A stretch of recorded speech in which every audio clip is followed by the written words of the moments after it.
So welcome.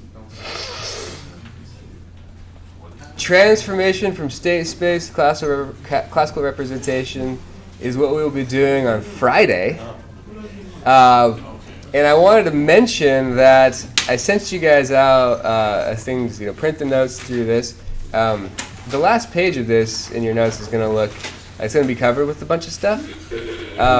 Feel free to leave that in class. I'm going to do it slightly differently. We're going to just flip the page over and do it a different way on the back. Okay? So, all right. You lost your talking bit. What we did. Good point. This video would be so much worse if we didn't make sure I was visible. Look at that. So good. I'm a little self-conscious about, I feel like I wear the same clothes a lot. And, I'm in these videos and, going through, I'm like, it's very frequently that I'm wearing this shirt in these videos. But it's a really nice shirt. I like it. It's also because we only have classes Monday, Wednesday, and Friday. Right. That's why. It's not that I only have 3 shirts. Okay. Worse than after years an outfit remember. Sorry? Someone shouldn't remember all of your outfits. Why are they taking so much time to remember all your outfits? That's true. I noticed that I like your new jacket. Oh, thank you. It's cool. So question, since we have an exam next Monday Yeah. and no school on Wednesday, are we going to have a quiz next Wednesday?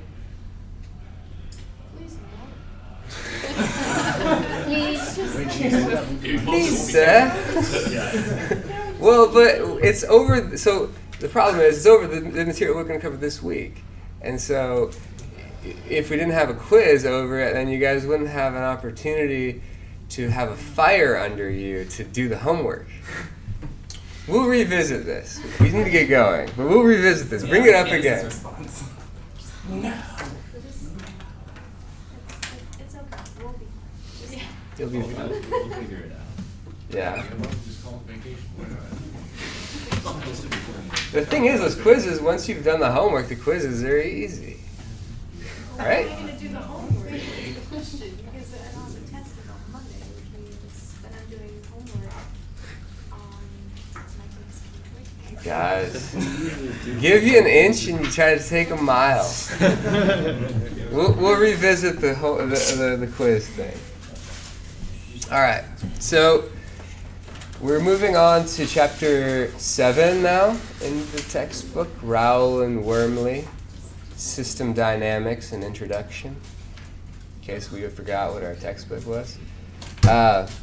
We've primarily, to this point, considered the modern form of system representation. It's kind of like, you should probably put that in quotes, modern form, which was developed in the 50s and 60s and is the basis for contemporary multi-input, multi-output control systems. It's one of the more modern topics that you'll learn in your engineering curriculum, because a lot of stuff was developed earlier than that that you'll be learning in your classes. So we learn modern tools now to use to analyze systems, but this is a sort of modern approach to actually analyzing systems. It's pretty cool. So you're a super hip, or hepcat, as somebody explained to me. It's supposed to mean you're cool. I don't know. I didn't even know that was a thing. I think that they weren't cool, so that was the problem. So this modern form is state space, okay? So with its standard linear time invariant form being this great set of equations, time derivative of the state vector equals ax plus bu, where x is our state vector, u is our input vector, a and b are matrices of parameters from the system. And then the output is cx plus du. Another form of system representation is called the classical form. And it's the basis of single input, single output control systems which we will be learning about toward the end of next semester. But we'll learn how to do modeling in that form prior to that. And so this form is a single nth order ordinary differential equation. So up here we had a set of n, where n is the order of the system, right? First order differential equations that are coupled. Down here we're going to write a single nth order differential equation, which could also represent a system. It can't represent a system that has multiple inputs or multiple outputs, though. It can only represent a system that has a single input and a single output. That form is, get ready to write a lot, the nth time derivative of the output y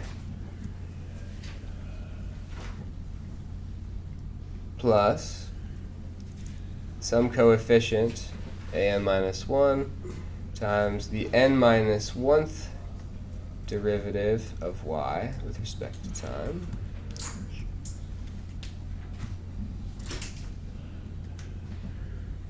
n minus 1 plus, and then ellipses, and then down to a1 dy dt plus a0 y. Okay, so this is the output side of the equation, and the input side has a coefficient bm, the mth time derivative of the input u plus b m minus 1 d m minus 1 u dt m minus 1 plus ellipses down to b1 du dt plus b0 u. Fortunately, oftentimes some of these coefficients are 0, and also fortunately a lot of times we don't do like a 50th order of this. Notice this scales pretty well. Down here, if you went to 10th order, this would be a 10th order ordinary differential equation, which is not something you want to mess with typically. We consider u to be the input and y to be the output. So, like I said before, just scalar, single input, single output. Both forms are still commonly used, which is why calling the state space form modern is a little bit misleading, because this classical form is still very much used. The modern form is easily given to a computer. For example, you can give it to MATLAB very easily, as you will be doing in your homework this week. I only gave you one problem in homework this week, because I'm so nice. So nice. There's another like 8-hour problem. No, it's like a really easy one. It's very similar to one we did in class. But I'm having you guys simulate the response in MATLAB, which is, it's like a few lines of code. It's not very much. So you guys will be like, this is such an easy homework. It was too easy. Come on. More hard homework, please. Yeah. Except for me. So and you're going to find that in state space, it's really easy to give this to MATLAB. You can just give it the A, B, C, D matrices, and then you just say simulate, and then you just have to put in what the inputs are, and then you're off to the races. It's almost too easy. So the classical form is often solved analytically for low-order systems. You can also solve the state space form analytically as well. Sometimes we do that, sometimes we don't. We just simulate it, just depends.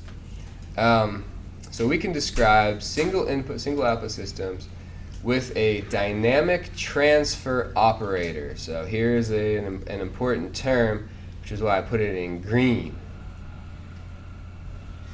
Cash money, which is also very important. No, I'm kidding. Money isn't worth anything in eternal perspective, I guess. Indeed. So the system transfer operator maps functions to functions, and they map an input function u of t to an output function y of t. So we can think of this differential equation here as accepting in an input u and the output y results, okay? And we've already been thinking like that with our systems. We have inputs that go in, outputs that come out. Now, we're going to represent this sort of object. Instead of as a differential equation, we're going to learn how to represent it in operator form, okay? And we're going to develop a system transfer operator specifically that is going to describe this input-output relationship. It is foreshadowing something that you may have heard of called transfer functions, okay? Has anybody heard that term thrown around? Yeah, like it's something that you guys have known is coming for a while. We're going to talk about it explicitly next semester in system dynamics, but this semester we will be working with the system transfer operators, which are, let me just say, very similar to the transfer function, okay? Very similar. Now,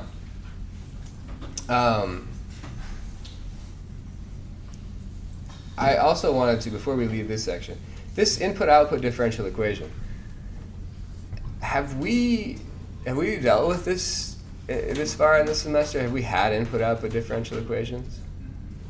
Yeah, we have. So we've been learning how. So remember, we started the semester and we were all about electronics, and then we sort of shifted gears into system dynamics, that perspective, so that we could analyze electromechanical systems, right? And that's the perspective we've taken. Before we made that switch, so after we made that switch, we've been talking about state space, right? Like making those A, B, C, D matrices to describe the system dynamics. Now, before we got there, we were working with input-output differential equations. We would write them. I told you can either write them as a system of first-order differential equations and solve them if you're comfortable with that, or you can write them as a single input-output differential equation. And in one of your homeworks, I gave you a second-order system. You guys loved me for it. And you could have either had a system of two first-order differential equations, or what most of you did was write it as a single second-order differential equation and solve that. So we've been working with them already. We've already used this form. And one of the things that we're going to learn how to do this week is take something that's written in this form, in state space form, and write it in input-output form. And write it as a system transfer operator. Okay. So we're gonna begin with our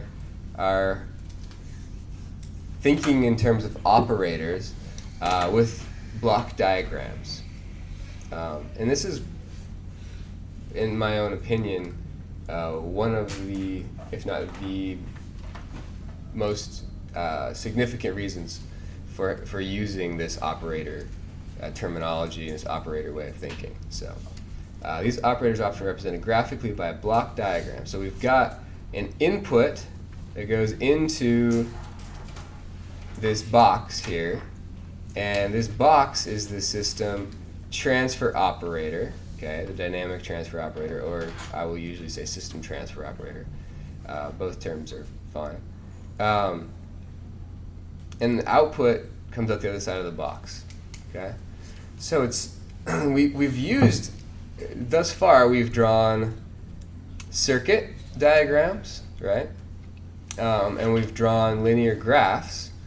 And circuit diagrams and linear graphs are pretty similar, right? Block diagrams are actually quite a bit different because we don't have, so in a circuit diagram, if you were to put two elements in a row, they don't act independently of each other, right? They actually interact. But in a block diagram, you would say that U comes in and then Y comes out, and it doesn't matter what else is going on in the block diagram. That you can sort of isolate a block as being its own little system that is doing its thing. Okay, so it's a little bit different. It's another graphical technique. It is very intuitive. I think most people just sort of intuitively pick it up. But I did want to mention that it is a little different than a circuit diagram or a linear graph, which are two ways we've represented systems in the past.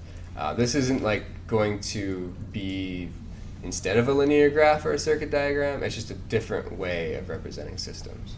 So usually we would write this, we would say an entire circuit could be represented by this operator H, for instance. Okay, so here's H. Arithmetic operations, which have multiple inputs, can be represented by the following four block diagram elements. So we've got this is like a system transfer operator block. We can also do other things in the block diagrams. So we can add up to different signals coming through here. We can think of them as signals at least. So the output of this block would be just equal to U1 of t plus U2.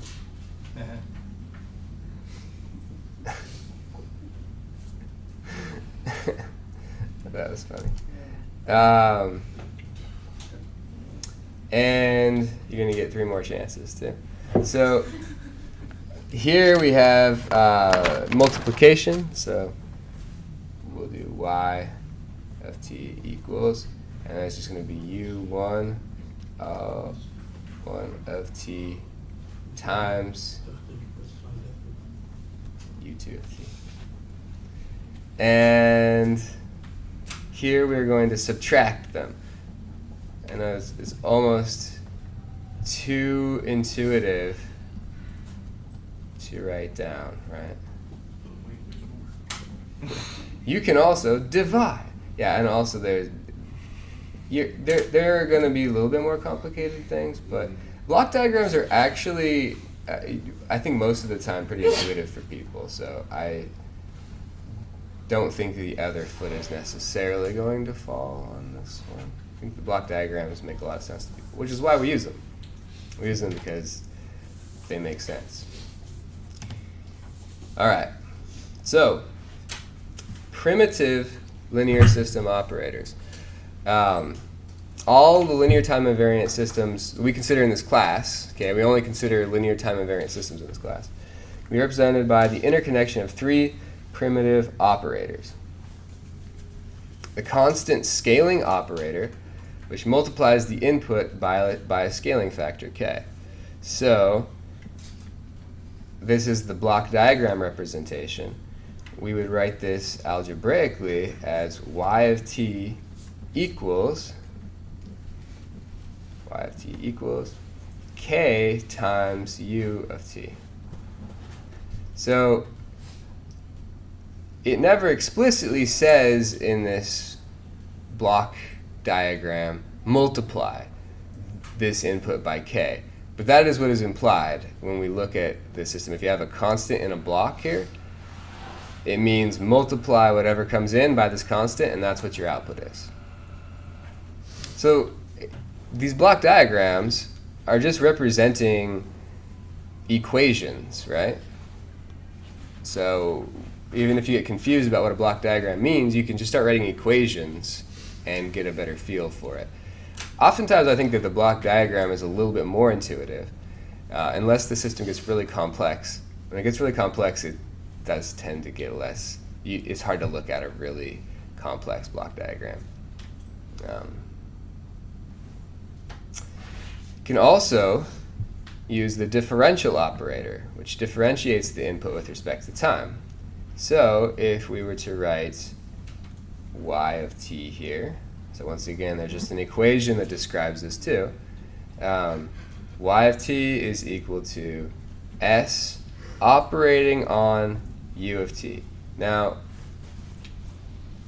the book uses these braces. I don't really care if you use braces or if you use parentheses. Whenever it uses an operator, it uses these braces. I kind of switch back and forth. It isn't really important. It's just to help us remember that it's an operator. S operating on u of t. And that is interpreted to be the time derivative of u of t. Okay? So that's all it means. So you have this way of representing, oh, here comes in an input, we're going to differentiate it with respect to time, and here comes the output. Yeah, pretty straightforward. And then the integral operator is, you probably can guess what it does. So we've got y of t equals, so s. So notice that it's written as s inverse, right? And so in the calculus sense, the derivative and the integral are inverses of each other, right? So that's why this is sort of an intuitive notation, I think, why we use that.